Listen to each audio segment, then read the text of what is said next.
James Prigioni coming to you live from Jersey, June 16th. Starting to feel more like a food forest in here.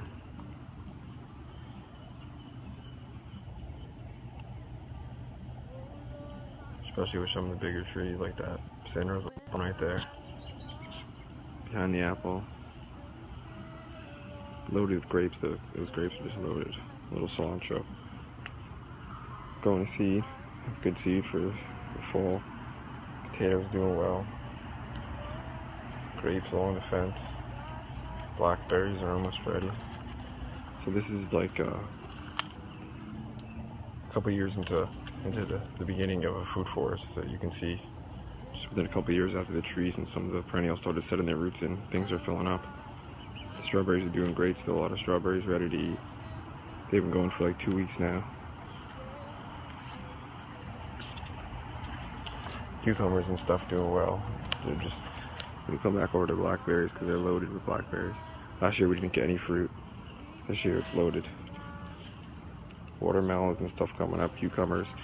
Notice I planted all vining things along the side here, this way it can vine out. And then there's things growing up the fence.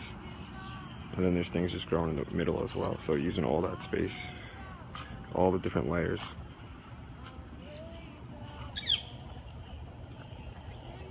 A new blueberry plant we just got from bare root, asparagus and peach trees. Sometimes it's hard for you to see the trees because I'm always focused down low, but that's where a lot of the things are growing. More trees. So this is a perfect time to make a video, I would think. With we just had a rain, you can tell, and I just got a thick layer of mulch down. You can see that. That's one of the bigger things we're changing up this year from other years. This thick layer of mulch, just like Paul Gauci does it. We're doing with wood chips, but any organic matter. Paul Gauci talks about it. Sir Albert Howard talked about it in the Agricultural Testament. How that was like his conclusion, that it was about the organic matter, the humus, decayed organic matter, and that was really what brought the life to the soil, what brought the mycorrhizae association. Because it's really about the life in the soil, not just the soil itself. You could have everything in it, but it's got to be living in order for it to be nice, soft and loamy and porous, and able to retain moisture. That's the thing. Sand can't hold moisture. Sand's for draining, you know. Clay, the moisture can't get absorbed because it gets blocked up. But if you have organic matter, that can absorb the moisture, that holds in the moisture, that cools the air at the bottom of the plants, that leaves it so plants can come in and the roots can tap into that moisture, and that helps in the mycorrhizae association, which I always talk about because it's just so important.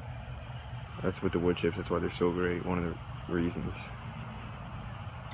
Here's an area where I was just seeded later than another spot because it was a little sandy, so I came through this black mulch down, and then threw just a number of different seeds.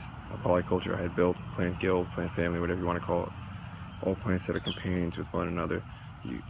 At this stage you can see there's beans, watermelon, tomatoes. Over there, there's a lot of the same things over here, but there's other things mixed in. I see a lot of lettuces in there. I see carrots, I see cilantro, peas along the side, cucumbers right there. So all of these things are companions to one another. They help one another grow. And then I always have flowers mixed in, borage usually. That's great for planting with tomatoes. Here's a kind of one, it's further along. This is how the Indians did it as well. This is the corn. You have it with the zucchini, and the corn grows and it gets the stalks, and they say that raccoons like to eat the stalks, which is why we put the zucchini here, because we get a yield from it. But it also has these spikes in the plant that prevents the raccoon they're supposed to. Then we've got we need a root crop. I always have root crops in here, so I got radish going to flower, and there's also beans in there to help give some nitrogen and also get a yield. And we got raspberry plants back here. Raspberries, calendula in there, flowers mixed in it. And you can see in there's a little cove in here you can't even see, but it's all wood chips. And there's an apricot tree growing in the middle of all these things, in the shelter protection of this young apricot tree, because these plants around it, when it gets really hot, will transpire and give off moisture, help cool the area around the apricot tree, and just kind of shelter and protect it till it gets a nice root system. Amarantha cherry. Oops, sorry about that, guys.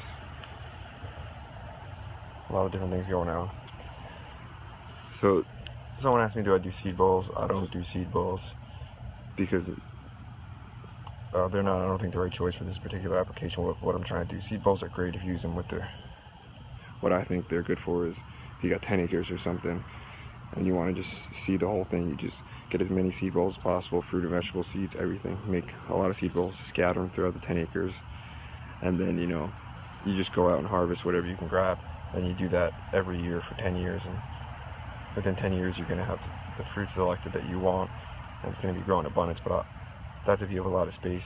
I don't have a lot of space. I got this small area, so I'm kind of trying to do the most I can out of space I got.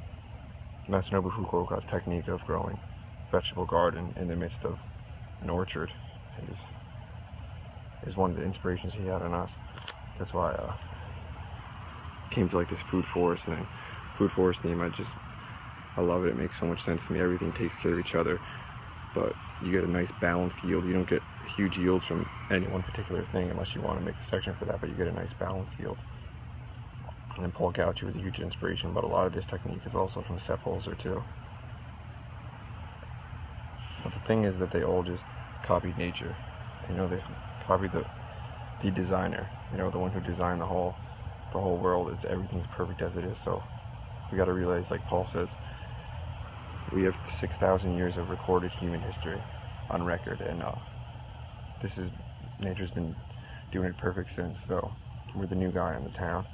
We should really be learning from it rather than trying to use our own human knowledge to grow this stuff. We got to step back and put in the right systems based upon how nature works. So we got to view nature, we got to observe it, and we got to mimic it as best we can, because God has everything designed perfectly.